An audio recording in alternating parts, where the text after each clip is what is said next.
Welcome, brave souls, to a night of mystery and terror. Are you ready to step into the darkness?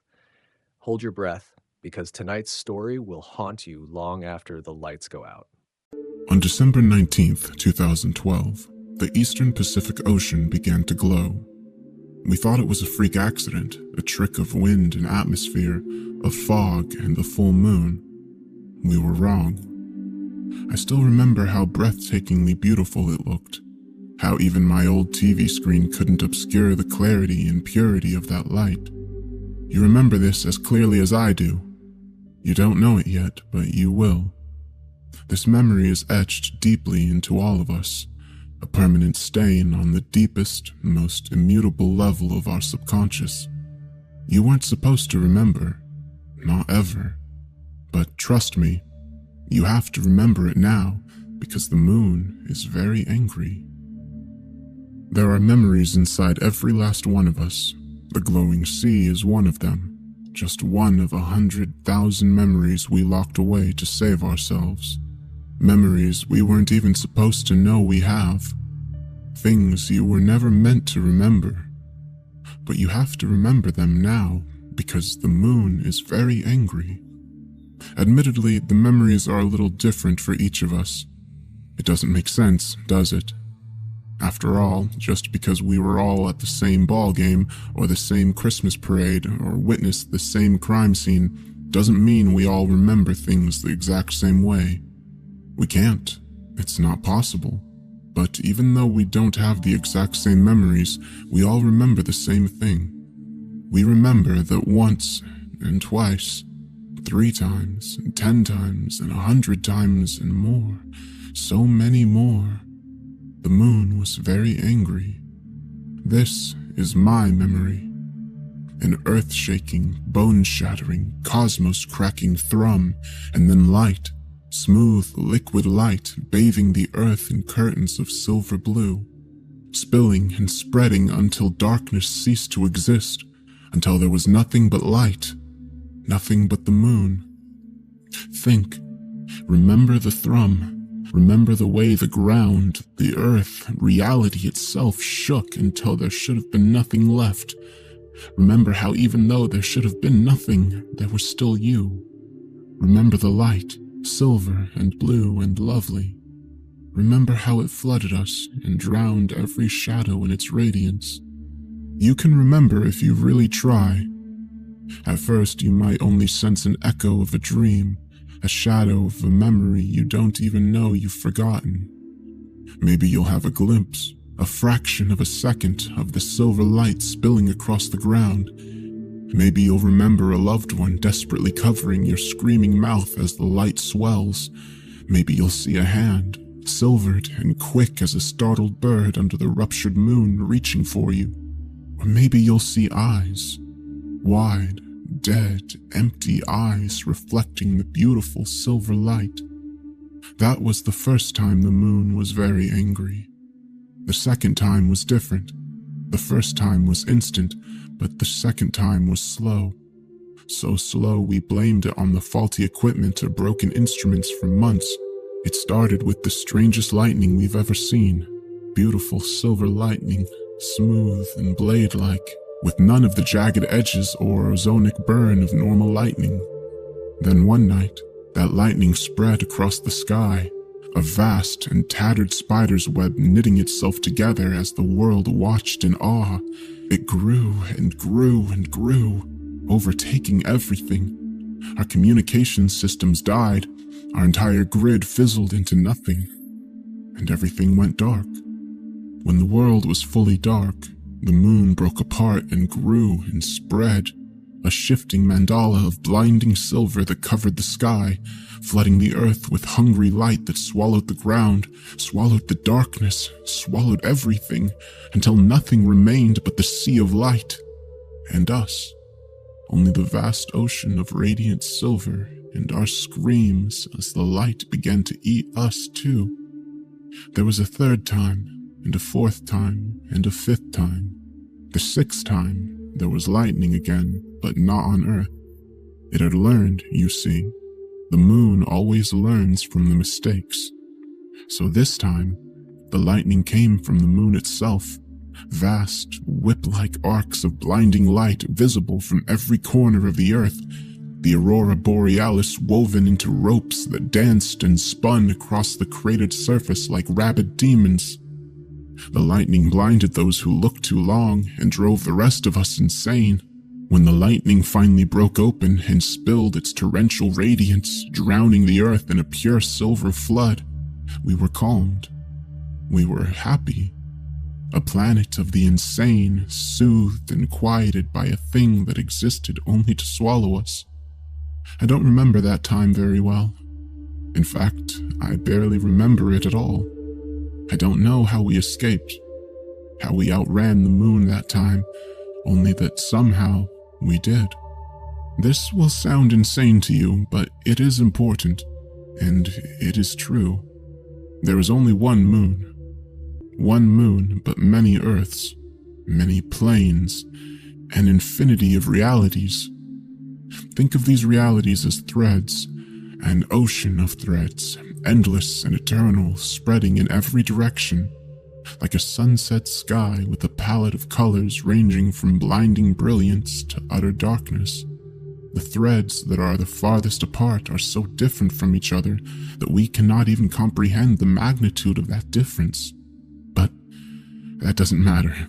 What matters is that each thread is so similar to each of its neighbors that, except for a handful of the tiniest, most insignificant of details, they're identical.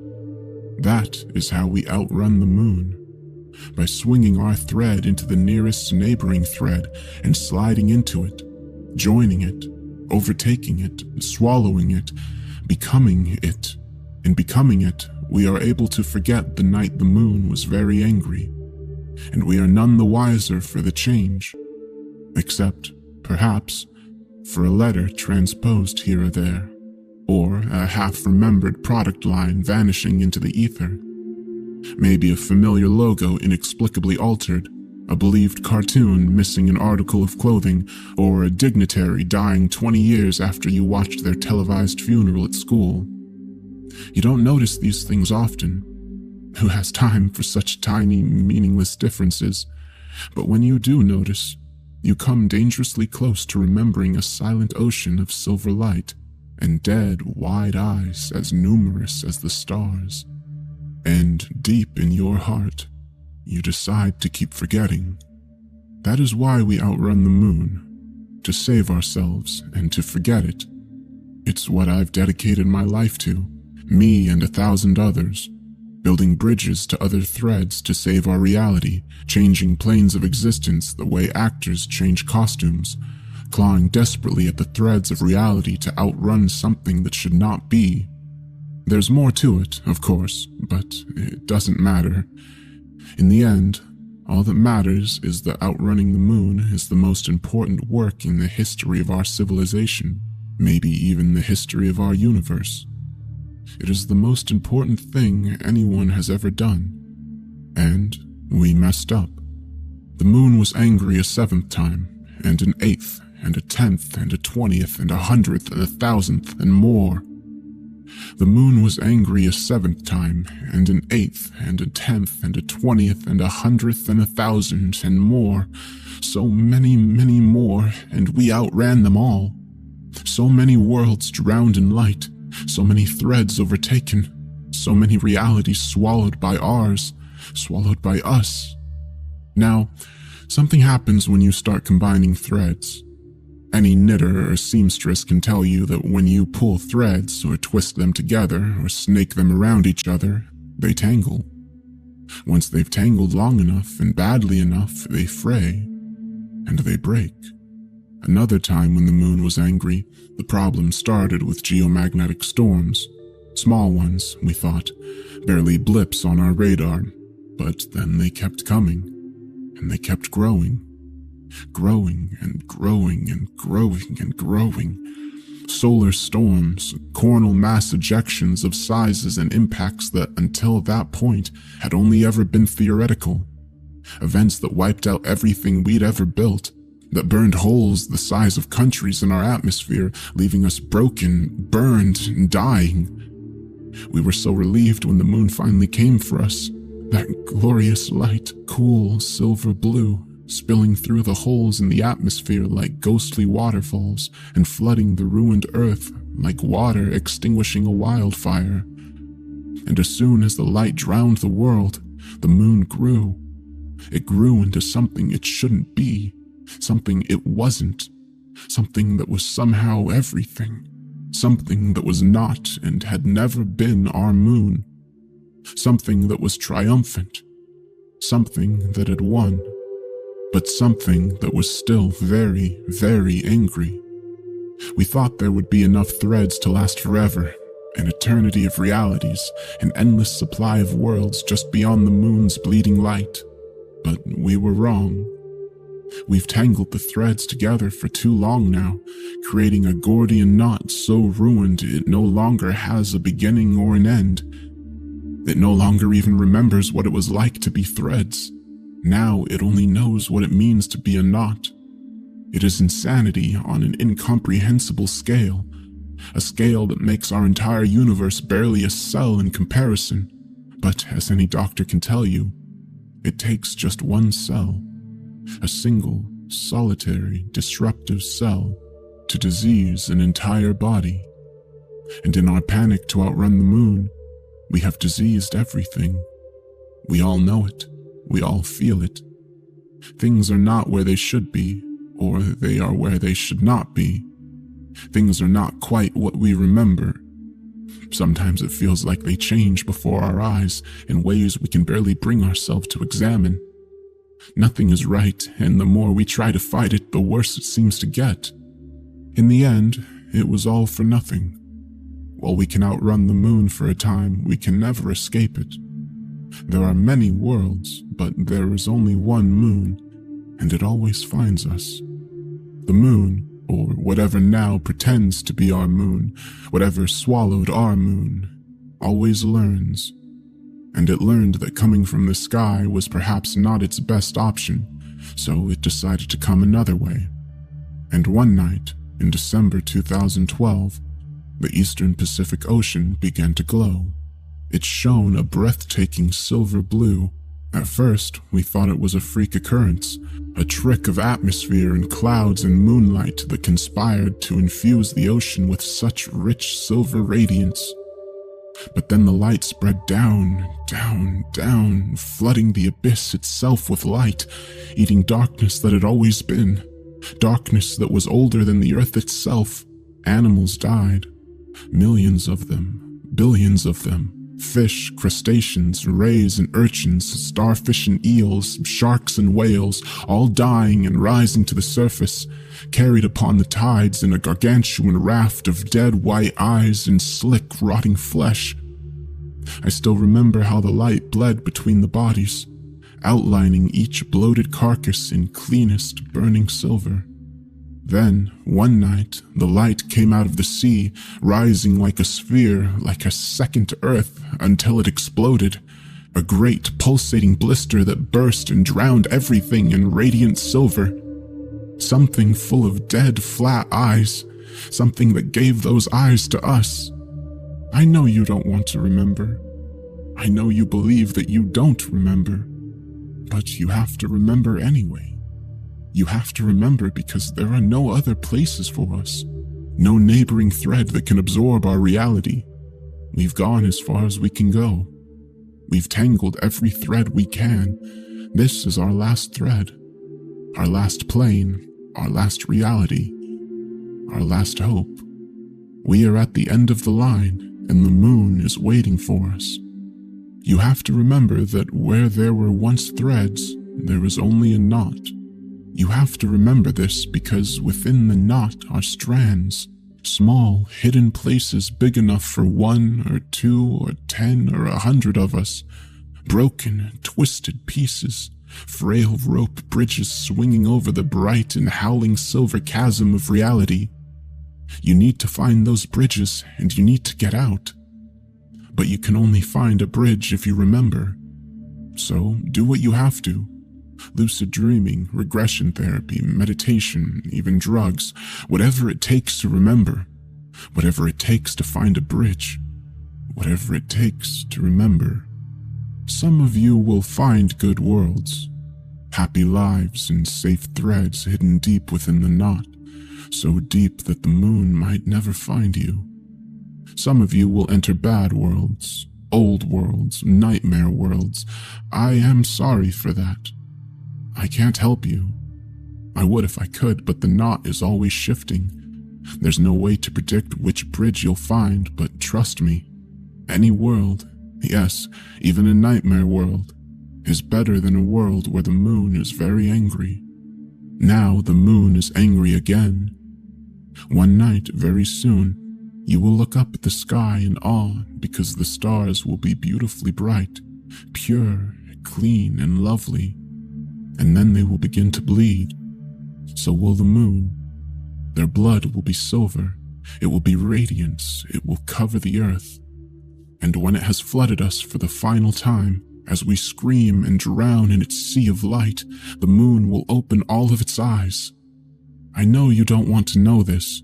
I know you have decided that it isn't true, but it is true. It is. And it's time to remember that the moon is very angry.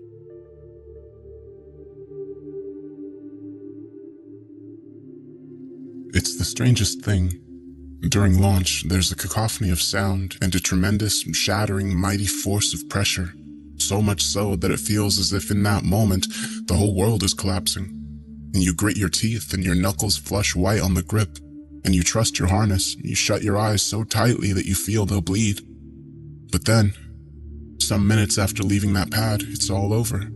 And then there is nothing but the silence to be heard, and the beauty in the silence, and no weight of gravity at all to tie you down. So you turn around as you fly off and see the whole of the world there in your own little window. And you realize, when you look at the sphere of it, that on that sphere is all and was everything that is and that has ever happened, and every man, woman, and child, and all the wars and loves and songs and stories that ever were fought and cherished and sung and told right there, on that little blue marble that you can almost fit between your fingertips. So small it is. I was born and was a child there, right by that ocean, and I became a man in a town 1,200 miles away, a distance that from up here represents not much more than an inch. It is surreal. Every time I am out here among the stars, I feel the same smallness that is both awesome and terrible in equal measure. But our time on this place is coming to an end, I think. And if that is indeed the case, then the Earth isn't appreciably more than a womb, and the universe is the world. And we've only just taken our first of many, many steps out into the depths of it. God only knows what's out there, waiting for us in the deep. I think, too, that very soon we'll get the chance to find out. An anomaly? A gravitational anomaly, yes. And the source of it is right out there, out past the orbit of Jupiter. He'd pulled up a photograph, and on it you could see the starlight pulled into smears and streaks, indicative of a gravitational lens, the bending of space and time. What the hell is it? We don't yet know what it is, and that's what you're going to find out for us, if you want the job. I'd been ecstatic. Of course I wanted the job.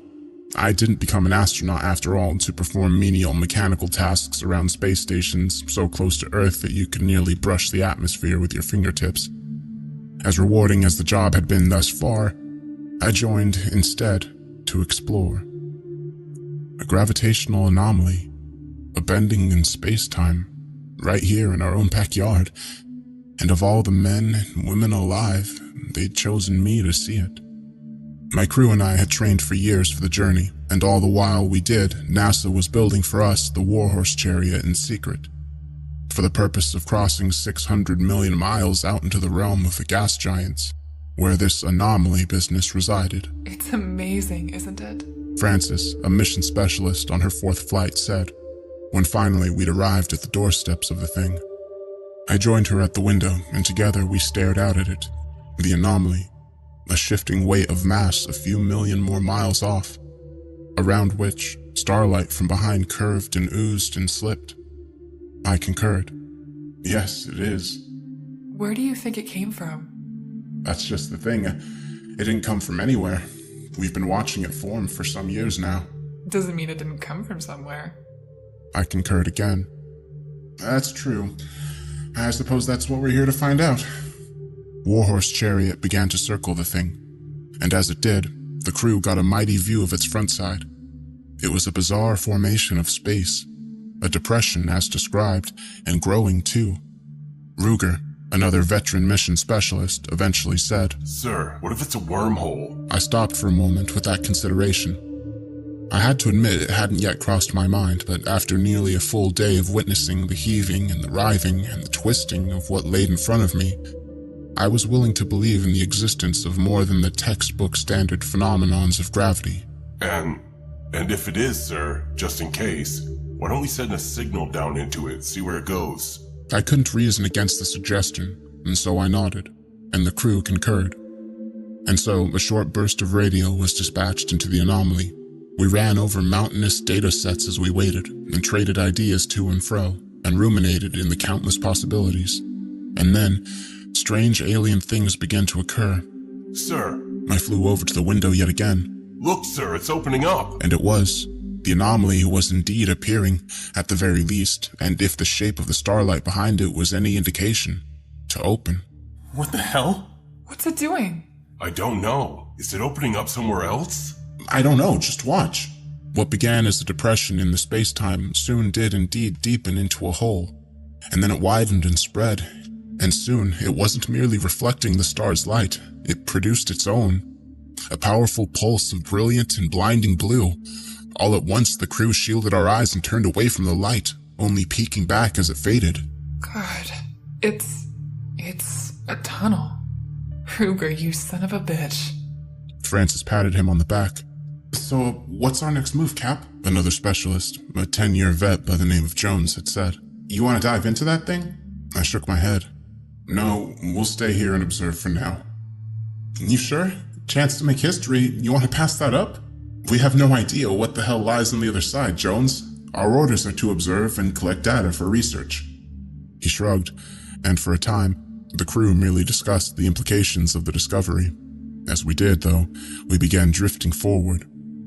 It was difficult to notice at first, as the distance involved and the lack of stationary objects nearby made it impossible to eyeball, but the equipment noticed it, and no sooner did we hear the faint beeping than the chariot picked up more and more speed. What the hell? What the hell's going on? Are we moving? I don't know. Pilot Fowler was frantically scrambling over the controls. It's not me, sir. What do you mean it's not you? Can you stop the ship? No, I'm trying, but the thrusters aren't even on. Fuel is stable. All right, everyone calm down. We'll figure this out. Fowler, can you angle the thrusters away from the direction of movement? I'll try. And he did, and we felt the subtle rumble of the fire from those thrusters, and the descent into the anomaly began to slow, but it was a temporary respite. We're slipping again. Fowler flared up the thrusters and bursts, but whenever he did, the anomaly's pull got stronger and overwhelmed their effort in turn. Whatever this thing was, I realized, it was able to target its gravitational pull and adjust its intensity as needed, and Warhorse Chariot had no answer. Turn off the thrusters, Fowler, I said. No sense in wasting our fuel. He did, and a silent distress settled over the crew as the chariot flew into the anomaly.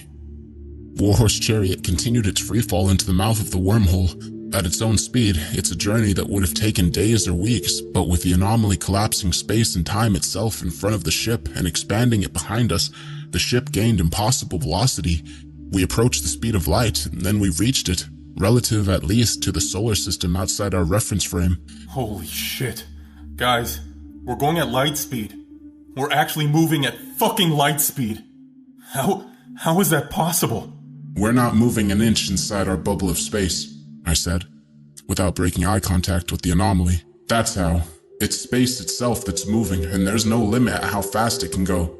Another moment passed before I added, Everyone strap in, we're almost inside.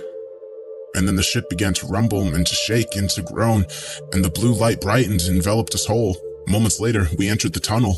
The Warhorse Chariot exited the solar system. Neither space nor time retained their meaning in that place. There was no where, there was no when, and there was only the ship and her crew, and a hole protected the madness of the journey by a sphere of space-time that flew through the tunnel made of the same stuff. past 1,000 galaxies and 1,000,000 stars and 1,000,000,000 worlds. For a time, it was beautiful to behold.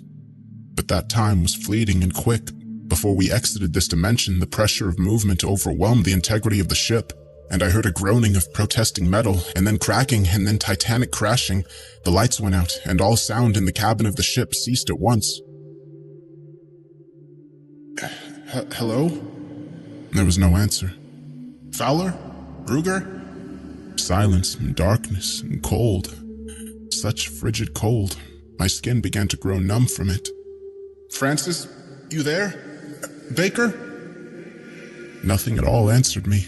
Slowly, I struggled to undo the seat harness, and then another flash of blue.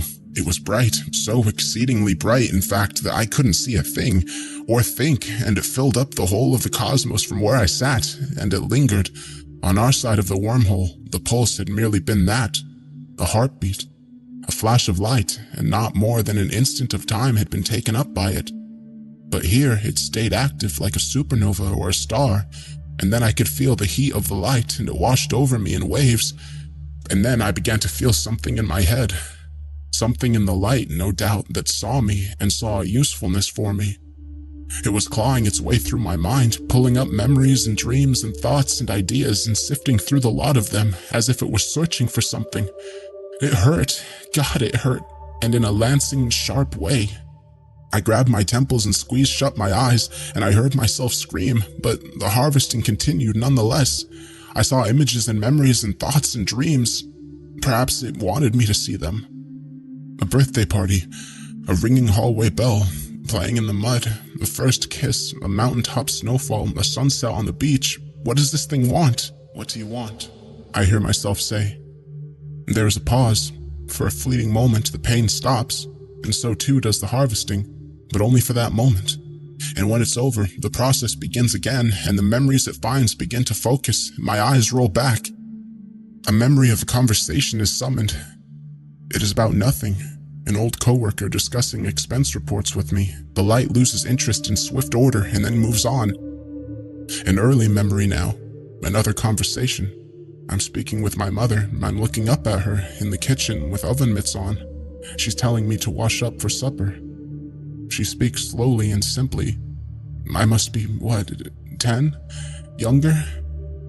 The light lingers a bit here and then moves on. Elementary school, or earlier, maybe kindergarten. We're learning penmanship today. I look down at my paper and see the alphabet scribbled there, in loops and scratches. The light lingers here too for a while, and then the memory fades. What do you want? I say again. Another pause, and then memory comes up. A high school buddy of mine, Greg Ricky, runs up to me after a football game and says the word, food? And then there's nothing. Perhaps the light is waiting for a response. Food? I say. Melissa looks down at the note I passed her 3 days before prom and says, Yes. Oh, okay, good. Okay, what kind of food? There's another pause before, just an image this time. A bolt of electricity in a thunderstorm, seen from my dorm window in 2001 or 2. Lightning? You eat lightning? How? My mother, after watching the dog piss on the floor, shouts, No. Okay, you don't eat lightning, then, so... A bouncing dodgeball in the high school gym, another image of lightning, and one of rippling air on pavement in the midst of a summer heat wave.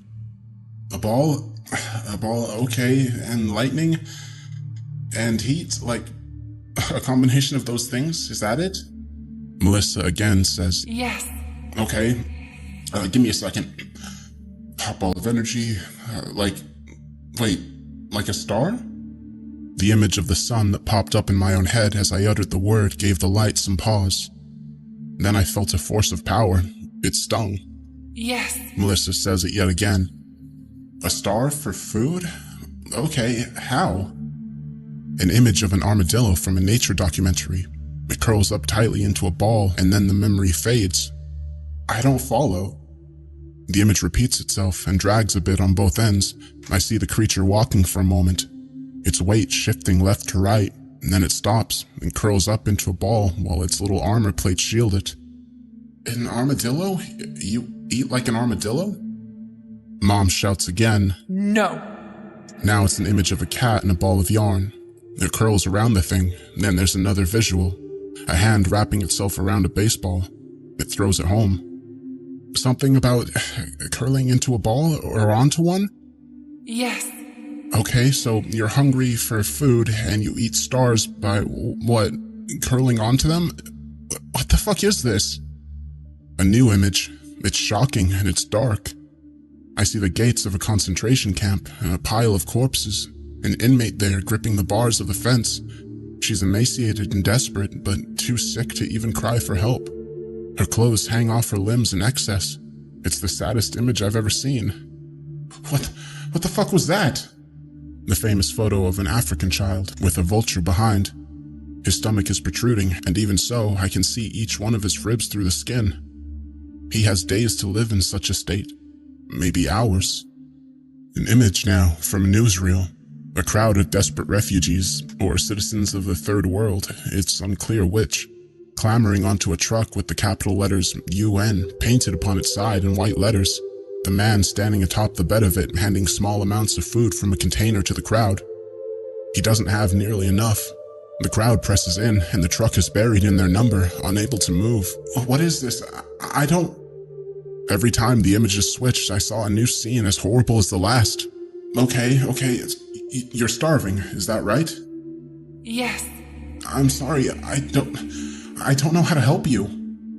There's an explosion of pain behind my left eye, and then I felt nothing but chaos, disorder, and anger.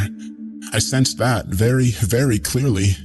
Burning, twisting, desperate anger, and then an image of bones. A man screams for mercy. I doubt he received any. Armed men throw another man down a hillside and then fire automatic weapons into his heart. Images rotate in and back out again, and each consecutive depicts a scene of violence and terror and misery and suffering. At last, there's an image of a burning world. My world. The earth, scorched and ruined. Wait. It's not Earth. It's somewhere different. Another planet. This already happened, didn't it? Yes. I was afraid to ask the next inevitable question, but too curious not to. What are you? A new image entered my mind. This time, like the last, from the light, and not from myself. I saw a memory of a dream playing out before me.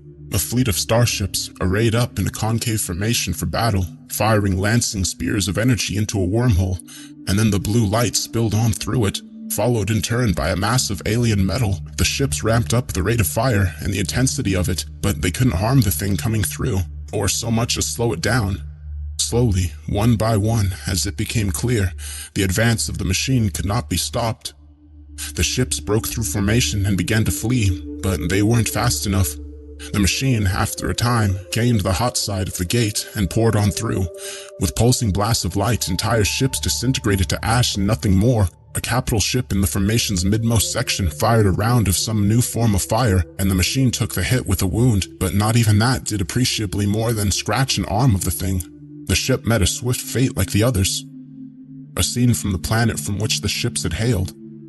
There are dead things, alien corpses, cities aflame, and the end of the world.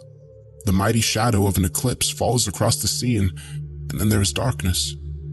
From space, now, I see the thing, in all the magnitude of its vastness. It is terrible and awesome in equal measure. This machine, and having done away with resistance, it has cast out great arms of metal from the center apparatus that spills forth the light, and wrapped them around the mass of the star there. Then, as I watch, a funnel of the star's plasma is sucked up by gravity into the machine, and it begins to feed. The star is dwindling. The star is no more. All that now remains in the grasp of the machine is a sphere of hot space. The machine spills its blue light to the depths of the abyss in search of other things to devour. Another world. Above it, I can see the shadow of the machine's arms as it consumes the star. There is no life here to mourn its passing. Another world destroyed. There are starships splintered in orbit, lifeless and useless, and parts of their hulls rammed into the planet's backside. Their attempt to stop the machine has ended in disaster. The machine gathers those parts and adds them to its mass. Over unspeakable units of time and countless such battles, it has grown large, too large in fact to sustain itself. Ever it searches for more food. The machine, having destroyed yet another system, shudders and quakes. It is not enough. Parts of the machine's limbs have gone dark. There is not enough energy, enough food to feed the whole of its mass. It needs more. I can feel its hunger. I can feel the growth of it. In desperation, and with the last of its energy, the machine warps space-time itself into points and rivers. Doorways are opened up. There is no rhyme and there is no reason. Countless such portals have been ripped into the fabric of the universe, and through them, the machine has poured its light, that blue light, in search of sustenance. I see a new image, from my mind again. It is from a science textbook, and it is of my own star, the sun. The light from the machine is digging again through the dusty corners of my mind. It needs information, it needs it desperately, and here I am, an endless treasure trove of the stuff, more accessible to it than to myself. I can feel memories being ripped free and thrown. A sick day, a movie theater, an astronaut speaking at my school, an Air Force recruitment center, and a first flight, and the majesty of speed. A rocket launch, knuckles white on the edge of the harness. A first look at the Earth from above. No, fuck you. You can't have that. You can't take that. I live there. I managed to say, weakly. Stop. But inside my mind, I resist with effort. I pull up my own memories now to throw in its face, to slow it down. The coworker approached me again. Hey, Darren, did you get my email? I need those expense reports by Thursday. Yeah, I got you, man. I'll get on that now. Okay. Oh, hey, did you talk to Brad earlier? I flinched. The fuck? Mom yelled. No.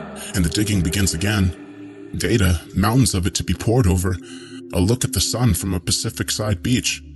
The machine tastes the warmth of it. Its hunger roars, but I push back harder. Everything I have. What else? What else do I have? My name. I have my name. Darren Gray, Darren Gray, Darren Gray, Darren... No, damn it, Sydney, not in the house, no! A new image. I see the sun now from the window of the Warhorse Chariot, and then... A childhood friend ran up to me on the playground during a game of hide-and-seek and said, Dude, where's Eric? Where's... Another image of the sun, white and alone. The friend says again, Where? Danny Gray, Danny Gray, Danny... That's not my name. Danny... something with a D, I think, right? The sun again. Where? I can't, I don't. The pain is increased tenfold. My vision swam and burned. I thrashed and grabbed again at my temples and screamed, but the light, the machine, doubled down yet again. Call signs, wedding days, a hospital bedside, TV documentaries. Apollo, Voyager 1, Earth's radio presence. It was getting even closer. Danny Green, Danny Green, Danny Green, Danny Green. Sir? My father rummaged through the kitchen, phone in one hand. He muted it with the other. Anyone see my pen? He said. Danny Green, Danny Green, Danny Green, Danny Green. Sir? Never mind, my father had said. I found it. I felt a monstrous, electrifying surge of power, and instantly the light began to fade, and the pain with it. The sensation of mental invasion. It felt like waking up from a dream. But the nightmare hadn't faded yet. Sir? I stumbled back. I felt that much. I stumbled and something caught me. Captain. I opened my eyes. It was Frances. She'd been crying. What? Sir, I've been calling you. I said to stay out of the light. I looked around the cabin. The power was on. The crew was here. All of them were getting up off the floor. All of them stared up at me with confusion and with concern. What happened? I don't know. She said. We sent that signal into that wormhole thing, and then this weird blue light just poured out of it. And we all hit the deck, but... She looked around. But you didn't. And you had this look on your face like you were in this trance, and I don't know, I thought you were dead. She started to cry a bit. I looked over at the others. Nobody else saw that? Saw what, sir? Anything at all. There was something in the light. I saw this machine in there, and it... I stopped. I was losing them. Baker said, Sir, I think you should sit down. No, we have to leave now. What? We just fucking got here. I know that. Don't you fucking think I know that? I began to stow away cargo and strap things down for a boost. Everyone strap in. Fowler, plot us a course out of here. Baker grabbed my arm. Sir, I mean it. You need to sit down, okay? Gather your thoughts. Jones, can you get him some water or something? I don't need water, Baker. I shook him off and continued loading. Fowler, on the seat. Now, let's go. Fowler looked at the others and they shook their heads. Sir. Frances stepped forward, always the peacemaker she was. Don't do this, please. Shut up. None of you saw that thing. Fowler, what did I say? What thing? The machine? Fowler, get on the seat, now. I felt a slamming weight in my midsection, and down I went, with Ruger on top of me. Get the fuck off me! I thrashed and threw all my weight against him. Baker piled on, and then Jones, and against their combined weight, I didn't stand a chance. They hauled me to my feet and began dragging me to the back of the Guys! Look! It was Frances's voice. We stopped and looked up. She was pointing out the window, towards the anomaly. We did, and instantly I felt 3 pairs of hands loosen up their grips. I fell to the floor. What the fuck is that? I wiped a trail of blood from my nose and said, It's here. The deck of the Warhorse chariot descended into madness. Baker, can we raise NASA from here? I don't know, I can try. I mean, what the fuck is that thing? Fowler, you getting us out of here? I'm trying, man, but... Hey, I shouted. Everyone calm down and strap in. Now. Fowler, plot a course for home. Obedience, this time, was immediate. For a fleeting moment, I heard nothing but the buckle of harnesses and the shuffling of feet and the rumble of thrusters. And then the chariot was off. But behind us came the machine, and it did so with utterly shocking speed. I watched it pour on through the widening wormhole, and only then did I appreciate the magnitude of the thing. Sir? I see it, Fowler. How we doing? We're moving, sir. Fast as I... The ship shook violently as a pulsing blast of blue light rocketed by overhead and nearly vaporized the hull. Shit! The hell was that? It's shooting at us, that's what that was. Another blast. The Warhorse chariot felt its heat and the force of fire, and the crew nearly spilled out of their harnesses. Come on, baby. Come on. But the ship was too slow. I knew it. Fowler knew it. Baker and Frances, Jones and Ruger, they knew it too. And we shared the intuition, even as we fled and said not a word about it. A flash of light, another shudder. I sat down and powered up a computer and began writing this account, a record we won't be able to give in a hearing, and I started it with a description of a home I'll never see again. Sir, Fowler said. We're slowing down. Fast. Another flash. Chariot nearly split at the rivets, and for a split second, all we could see in the light was nothing at all. I shielded my eyes for the duration before the fade and kept up my writing. Orders, sir? I stopped typing and then stood, and the crew watched as the ship slipped in her run. Turn it about. What? Turn the ship around. Fly towards it. If we time it just right, then we can take a hit of that blue laser right inside the firing chamber. A hush fell over the crew. They knew what this was, a call to spend their lives in service of mankind. I looked out at the machine. We had 15 minutes left, maybe less, before the full form of its mass exited the wormhole. And so we had just as much time to act. Sir, are you... Do it, Fowler! It's the right call, Captain. So the Warhorse chariot adjusted its heading for its hunter, and the machine filled up the view of the deck display. Frances closed her eyes, and Fowler set his jaw. The gravity kicked up by the sheer mass of the machine took the chariot on a wicked pull, and one bolstered by the ship's thrusters, and the gap between us closed quickly. I typed furiously. The machine's central apparatus opened its yawn to fire, and that old blue plasma pooled up in its center, and I pointed it out to Fowler. I see it, sir. I put a hand on his shoulder and said, You did great, son. And now I bring this account to the current moment.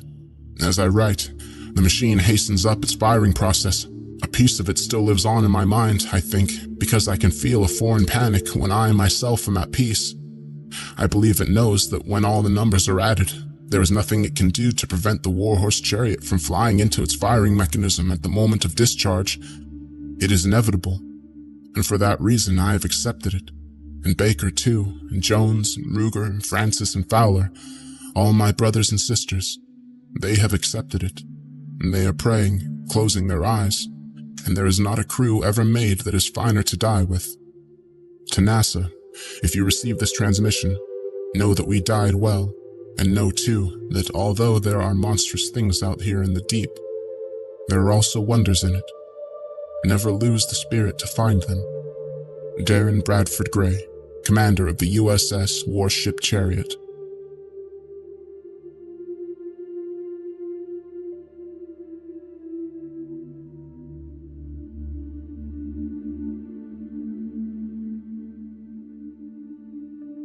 At 6:09 p.m. Eastern Standard Time, an explosion event was picked up by the Hubble Space Telescope and an array of surface-based observatories and private telescopes. NASA claims the event was a large-scale asteroid impact. Other satellites have been purposed with examining the area of the incident. As early as August, they have spotted numerous pieces of floating metal, most of which will either join the asteroid belt or fall into the surface of Jupiter, and an excess amount of radiation, seemingly indicative of a collapsing gravitational event. Closer inspection has revealed that the anomaly Warhorse Chariot was initially dispatched in secret to inspect has ceased to exist. Some private telescope owners, however, have reported an unidentified blue light flashing in pulses from exactly this region. NASA has made no official comment as of this time.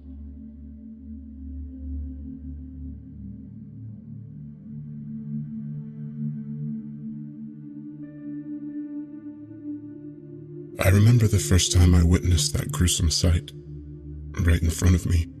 It had been all over the news for the past week, but until that moment, I was still unable to take any of the stories seriously. I guess that's what happens in a world where the media exaggerates every little story they encounter to pull in more dull-minded viewers. The first started in the icy wastelands of Russia back in 2012. Hikers passing through on their travel discovered bodies half buried in the snow, their abdomens mutilated and occasional limb removed, only to be found a few meters from the body. At first, these finds were put down to wild animals desperately searching for food in the lifeless tundra. They barely even made news on Russian broadcasting networks. Only the locals to the areas, of which there are few in such a desolate place, really heard the stories. It's strange, now that I think about it.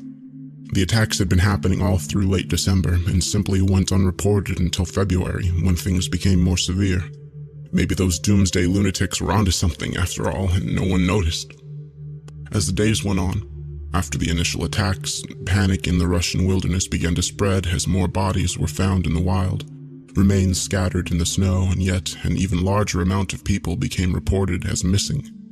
It wasn't until mid-January that the first body was discovered in a public area, in a small rural town, sitting on the edge of the wastes. 2 disfigured bodies were discovered by a few poor citizens on their way to work, their limbs scattered all over the streets. This was the first case that managed to work its way into the mainstream media outlets. Everybody just dismissed it as a murder case, the sort that you hear about in foreign countries all the time. What kept my attention was something the autopsies discovered. The murder hadn't even happened at night. It seemed to have happened only an hour before the first poor soul discovered the freshly broken body. I mentally gagged at the thought of finding a body strewn across the floor, still bleeding. As the days went on, more and more reports came in of bodies being found in small villages across Russia, completely destroyed and with no clue as to the cause, and just like the original, all of them had happened in broad daylight, but with no witnesses to recall how it happened. It was February when the first big incident occurred. I remember it distinctly because it happened to be my birthday. Breaking news all over the world, insane stories coming from Russia. It seemed impossible to believe at first. The anchorman on TV spoke quickly in an urgent voice of barricades being erected in Moscow as people from outside ran screaming to its walls, begging to be let in. What she said next made my heart jump. People in cities and towns all over Moscow were being eviscerated in plain daylight. The attacker? Nothing. People were being cut to ribbons in their homes and the streets all over Russia in plain daylight, but there was no visible attacker. I couldn't believe it when I heard it.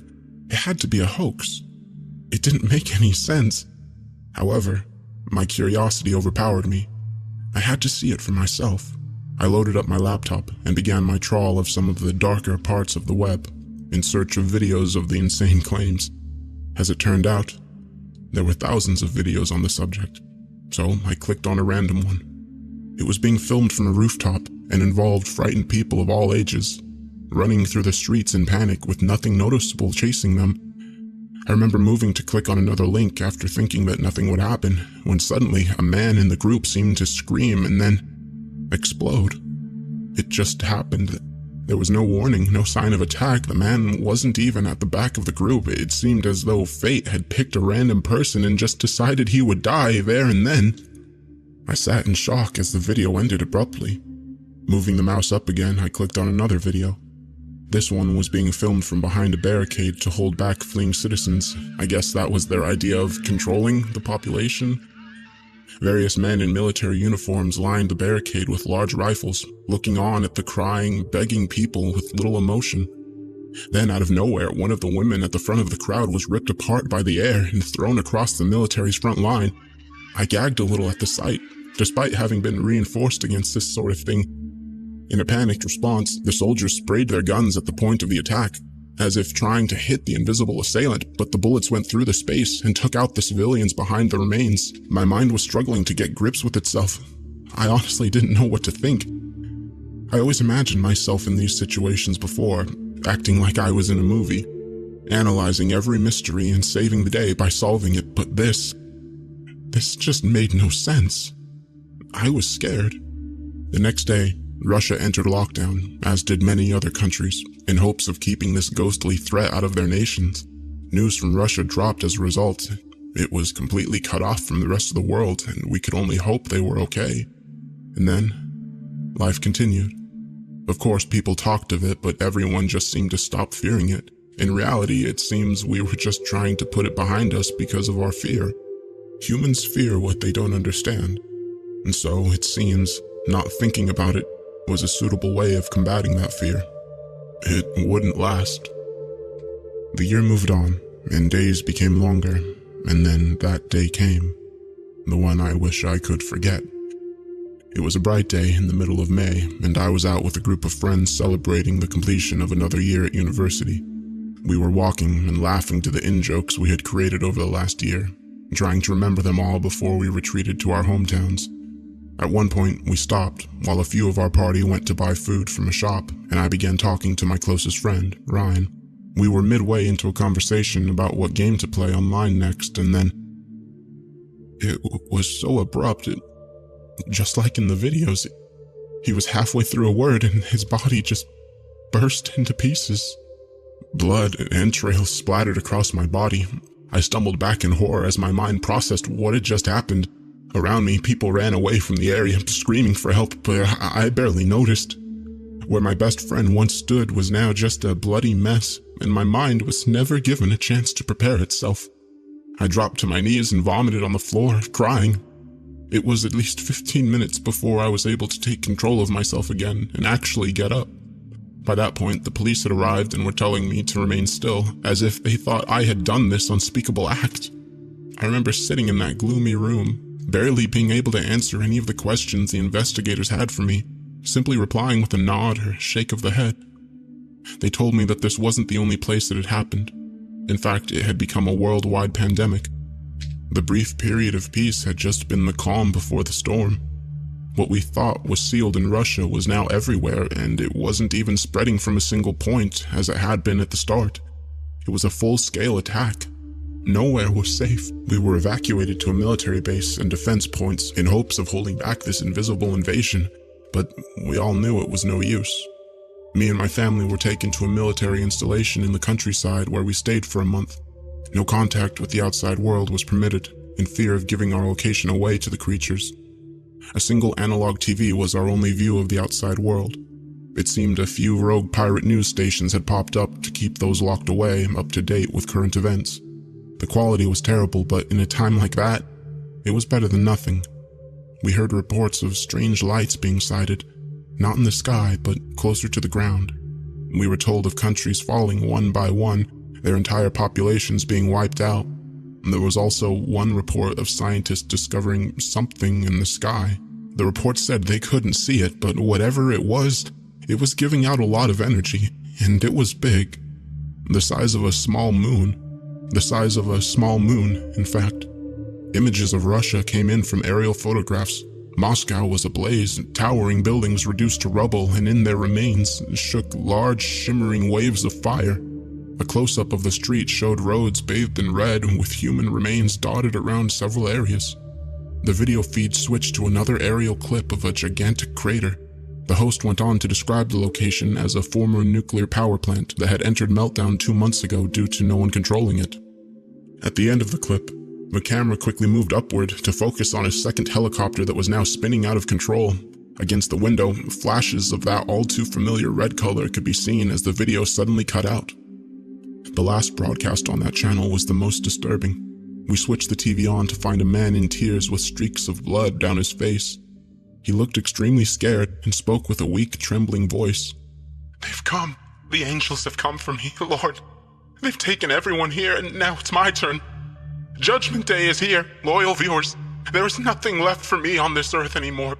But for those who might be left, I think I know how to survive against them." Just my luck, huh? To find out when it's too late. All you have to do is stay out of the... His sentence was cut off by a scream as his body was ripped in two, right before our eyes. The channel didn't shut off, though. It's still there, in fact, but all you can see now is the decaying corpse of an insane man, one of his eyes limply staring at you through the camera lens. Since then, there were no more accessible channels. Our last view of the outside world was gone. It didn't really matter anymore to us. We were a small group of people left amongst what must have been less than 1 million humans on the earth. The what and where was no longer our concern. For a while, everything was quiet. The soldiers kept us in line. We fed off what rations the base had. We stuck to strict curfews and attempted to socialize and keep ourselves entertained in our new little personal world. We were somehow quite content with our new lives. With no outside world to bother us, no responsibilities or concerns for anything but our little community. On top of that, the lack of news about the outside events allowed us to almost forget about what was happening. Until one night, at the end of August, I woke up in the middle of the night to the sound of a scream. I was on the floor of a large room containing hundreds of other sleeping evacuees. The realization still startled me every time I woke up, even though I had been sleeping in these conditions for the past month. My vision was blurred somewhat as I attempted to focus on my surroundings, and my body appeared to be mildly damp and slightly sticky. I didn't think much of it. I had had many restless nights here, and we were in a cramped, humid bunker. On the far side of the room, there were 2 dim lights creeping in through the doorways. Someone must have left the light on in the corridor, I thought to myself. It was rather puzzling. The thoroughness of the soldiers here would never have allowed something like this. All the lights had to be switched off at 8 p.m., and they checked every night. Surely by now a guard would have found this and switched it off again. Maybe it was one of them doing a midnight check on us all. That's when I noticed something odd. One of the lights was moving. Not moving behind the doorway, but it seemed as if the doorway itself was moving. It drifted silently across, closing in on the other door. At first I thought it must have been a soldier with a torch. I winced and rubbed my eyes, attempting to focus on the object, and then, just as it emerged with the light of the door, I managed to focus on what seemed impossible. It had the shape of a tall, disturbingly thin humanoid, but where the body should be, there was nothing. No abdomen, no limbs, no head. The outline of the mysterious being seemed to just drift across the wall in an area of light. The first thought that entered my mind was inverted shadow. I know it sounds crazy, but it was as if instead of creating a shadowy outline in a lit room, something was creating a bright outline in a dark room. Unfortunately, this was the best view I could get of the entity, as it seemed to literally merge with the light from the doorway and disappear. My body was frozen at the sight, and out of fear, I chose to lay down and try to get some sleep again, hoping that whatever it was, it wouldn't notice me. It was another long, restless night. I woke up at 8 a.m. Light peered through the small slits in the top of the bunker and kept the room bright enough to see wall to wall in the giant reinforced mass of cement. I wished I hadn't seen it, though. Blood covered the walls. Where once there had been sleeping bags, now laid the remains of a silent massacre. What I thought had been my own sweat from the night before turned out to be the remains of my partners who had once slept beside me. I screamed. Not a single person was spared that night. Well, say for myself. Walking through the base, it seemed that these things had made short work of every human on site, and yet the gates still remained firmly shut. Guards posted on watch points had their destroyed bodies hanging over the rails. It was quiet. I sat in the middle of that compound, alone, sobbing to myself. I was alone in the world. These things had killed everyone I knew and loved, and I was lost. I didn't know what to do. I slept in that compound for 3 days until I saw him again, that man of light, eerily and slowly drifting through the darkness, emerging with the light once again. This time I could have sworn he noticed me. He stopped and turned until he was head on with me and just stared at me. I couldn't move. My body just refused to listen, and then the being left. I don't know why they keep sparing me. Is it for amusement? Because they pity me, or something more? I just can't get my head around any of it. After that night, I took as many supplies from the base as I could and journeyed toward the nearest village, which is where I now reside. I managed to find a house with a basement and locked myself in there with the supplies, but I never turned the lights on anymore. For 3 weeks, I have been living in total darkness. Not because I think they'll find me, but I think I know what these things are now. I once read a science fiction book that detailed a possible route a species may take in its evolutionary course. The species would evolve beyond the simple realm of the physical and become a being of pure energy. When a species would reach this point, it would obtain near omniscient knowledge and have no care for life or death anymore. What the intentions of such a hyper-powerful species would be are impossible to predict, since their minds are so much more advanced than ours. It seems in our universe, a species has gotten there before us. They are the light. Where we always feared an alien species abducting us in the middle of the night, it turns out that that darkness is our only safety from the real threat, the beings of light. 2 days ago, the second star appeared, a red giant that now sits opposite our sun, bathing both halves of the earth in light. And now there is no longer night on this world. There is no place to hide on the outside. I don't know what they want with our planet or why they chose to kill us all, but I know this. They have killed everyone here. If you're out there, don't go into the light. Stick to the shadows if you want any chance of living. Darkness doesn't kill them, but it sure slows them down. There is a light coming from beneath the basement door. I have to go now.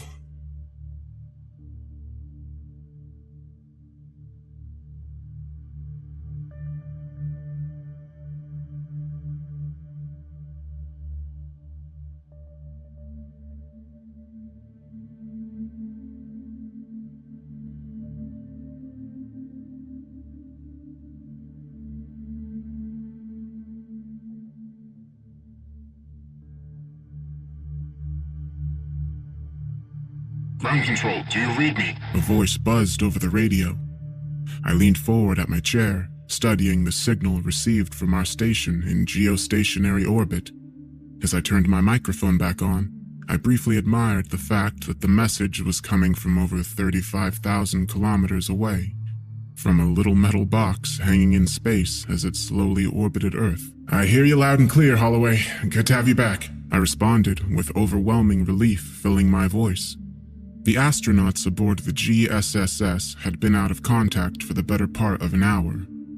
Whether it be due to some kind of interference or technical problems remained to be answered, but it alone had put us all on edge, considering anything in geostationary orbit has an orbital period equal to the Earth's rotation.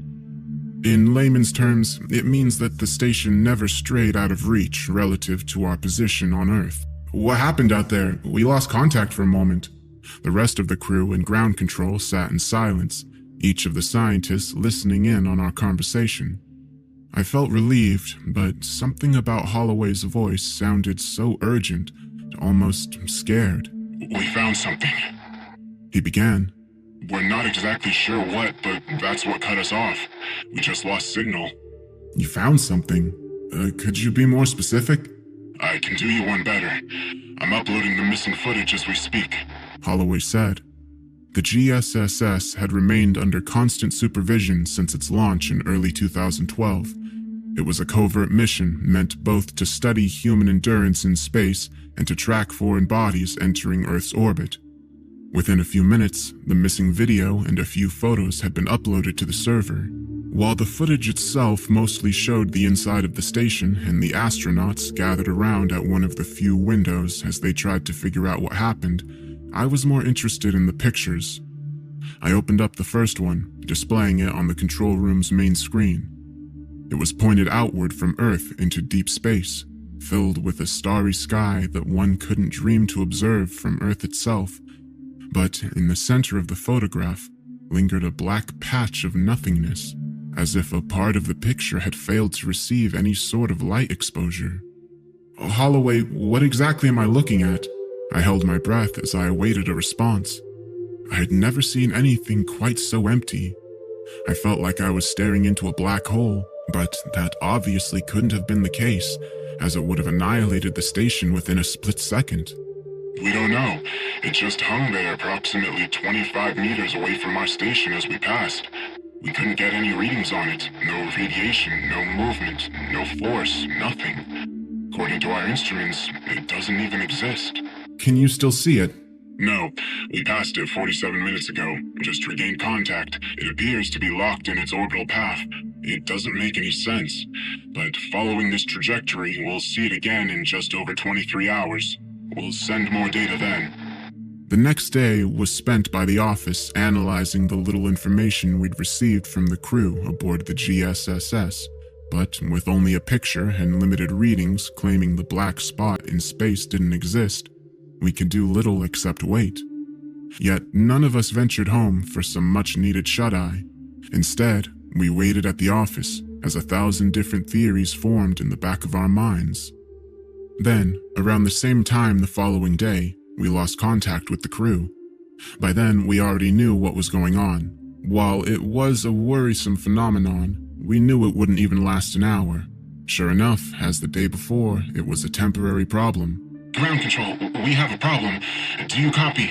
A voice called through the radio. At first, I didn't recognize the voice. Holloway was the man in charge of the station, so to speak, but for whatever reason, someone else had taken it upon themselves to contact us. This is ground control. Who am I speaking with? I asked, not able to recognize the voice due to interference. It's Matthews. We passed by the hole again. It's bigger. We only missed it by a few meters. Next time we pass, we'll hit it. All right, Matthews, you have to change the station's altitude immediately. Then I need to speak to Holloway. We locked him inside the sleeping quarters. He's lost it. Lost it? What happened? He kept staring outside the windows as we passed the hole. Then he just went unresponsive. By the time we figured out what was happening, he'd already sabotaged the CMGs. We're drifting. Can you repair it? Was all I could think to ask. I don't think so. We'll need to... Wait. How the hell did Holloway get out? Stop it! The message was cut off abruptly. Matthews, are you there? I practically screamed into the radio. We desperately scrambled to regain any contact, but no matter what we did, the GSSS remained dark. Hours passed with the station heading for direct collision with the strange cosmic phenomenon, and even if the crew was still alive up there, we hadn't the faintest clue what would happen when they finally crashed. By the time another day had passed, most of us had gone upwards of 70 hours without sleep. Some had collapsed at their desks, and every available member had been called in, but it wouldn't help. But exactly 27 minutes before impact, we received the last transmission we'd ever get from the crew aboard the station. This is what we heard. Ground control, this is Matthews. The comms were sabotaged after Holloway escaped. We lost him alongside Garcia. We had to kill them. They didn't leave us any choice. We spent the past day trying to shift course to no avail. I don't even know if I can get the radio up and running for long enough to send this message. In about 15 minutes, we'll lose contact as we get within reach of the hole. Then we'll collide. I don't know what will happen once we do, but I doubt any of us will ever see Earth again. He paused for a moment, his breath turning erratic as it became obvious just how scared he was. Don't forget our names once we're gone. Frank Matthews, Melissa Cameron, David Rikers, Henry Jenkins. We're about to venture into an unknown world. Tell our families we're sorry we couldn't make it home. Tell them that Kyle Holloway and Gabriel Garcia died as heroes. What happened wasn't their fault. I wish we had more time. Goodbye. With that final transmission, contact was once again lost. as well as any visuals we had on the station. It had entered the dark rift in space, and as we pointed our telescopes at its supposed location, we could see it grow in real time, slowly expanding across the night sky. While it was too little to be seen unless told where to point, we estimated that merely a year would pass before it could be seen through a hobby telescope. Within 2, it would be visible with the naked eye. We mourned the astronauts that would never be mentioned in any kind of news outlet. Their mission to expand the scope of mankind had been secret, so their deaths would go unnoticed by all but those who loved them. I thought it odd that such is the destiny for most of mankind. As death finally grips us, we're all too quickly forgotten. Even the heroes, the greatest minds, and the most famous stars will eventually be washed away by time itself, the great unknown of the universe. We're all equally expendable. Once we'd scanned the skies for any trace of debris that might have originated from the station, we finally realized that it hadn't just been destroyed, but swallowed up by the dark rift. It didn't matter where we looked or what kind of probes we sent out to search for the dead crew. They were erased from our part of the galaxy. But in the wake of their demise, something more sinister lurked in the back of our minds. What would happen as the rift grew? Would it ever reach Earth? At first, there was little we could do except observe until a probe could be sent out. A job that, on its own, would take the better part of a year, even with an exceptional amount of funding. Of course, getting money was an easier task when a planet-ending catastrophe would annihilate us within the decade. 6 months we spent observing as the rift was growing exponentially in size. What had started out as a pothole-sized rift had grown as large as a house. We recalculated, estimating that within 5 years it would expand enough to consume Earth. Then, one night when I was packing up my things, dreaming of a bottle of whiskey which I'd need to aid my sleep through another panicked night, I got an alert blaring from my computer.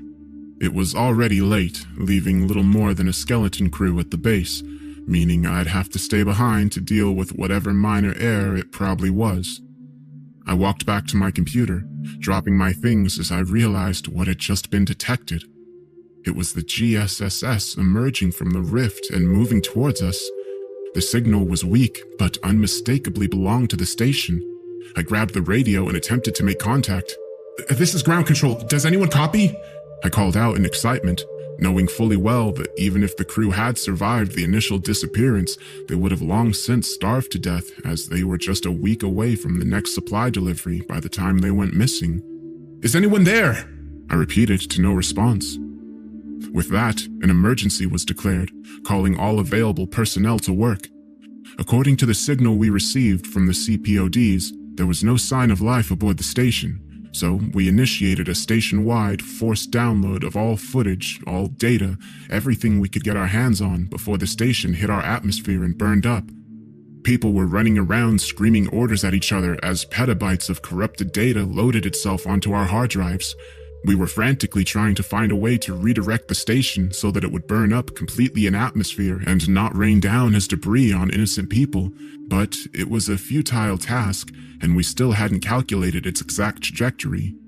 But in spite of our best efforts, the station had gone dark. Even with the limited contact we had, any ability to maneuver once there had been disabled, either by outside forces or by internal sabotage. All we could do was watch as it disintegrated over the west coast of Mexico, landing 13 miles offshore into the ocean. While it was not an event easily visible to the public, no one knew the nature of the incoming debris, even had they seen it. We scrambled to send out a crew to pick up what little salvage junk we could find, hoping to at least find traces of the dead astronauts. While the salvage team was on the task, we set out to repair the downloaded footage. In terms of observation, the GSSS stood unmatched. Every inch of the station was monitored 24 hours a day, with the limited exception of the lavatories. We had eyes on the astronauts all the time, not only with visuals and audio, but with the system's functioning itself. Usually it was a semi-live feed, but in times without contact, the data was quickly downloaded, which meant we already had everything up until the moment they were swallowed by the hole. After the fact, there was less information. The first few hours of footage remained intact, so the office gathered around to observe it, none daring to speak as we got our first look into what could only be a completely new world. A picture came to view, taking place during the last moment of our conversation. Can you repair it? I heard myself ask over the radio. Matthews was standing there, his face glued to various panels used to control the CMGs. I don't think so. We'll need to... Wait. How the hell did Holloway get out? Stop it! Holloway managed to break out and had torn the comms apart. Based on the limited view we got of him on the footage, he looked emotionless. Empty. Get the fuck back! Garcia yelled as he held up a wrench. Floating around in zero gravity made fighting a different kind of challenge, but a proper swing could still significantly injure anyone unfortunate enough to be a recipient. Garcia and Matthews grabbed onto Holloway and brought him back into the sleeping quarters,